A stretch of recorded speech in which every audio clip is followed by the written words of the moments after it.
তুই এখনই ঘুড়ি ওড়াবি? হ্যাঁ, কটা বাজে এখন জানিস? 10টা। এখন ওড়াবি? দু ভাই লেগে পড়েছে দেখো সকাল থেকে। ঘুড়ি কটা ওড়াবে তার ঠিক নেই, ডজন ডজন ঘুড়ি নিয়ে এসে বসে পড়েছে আমার ঠাকুর ঘরে। তাড়াতাড়ি সরা, আমি পুজো করব। এই যে দু ভাই বসে পড়েছে, আরও একজন আসবে, একজন না এখনও দুজন চারজন ঠিক নেই।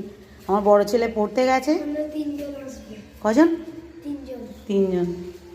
আমার বড় ছেলে পড়তে গেছে, তাই এরা এখন এইসবগুলো রেডি করে রাখছে। আবার বন্ধু বান্ধব আসবে, তারপর এদের সবের কাজ শুরু হবে। আজ সকাল থেকে উঠেই এইসব লাগিয়ে আরম্ভ করে দিয়েছে। আর এ একবার করে দেখছে, মানে পাহারা দিচ্ছে কোন দিকে হাওয়া চলছে। আরে কোন দিকে হাওয়া বলতো? ওইদিকে।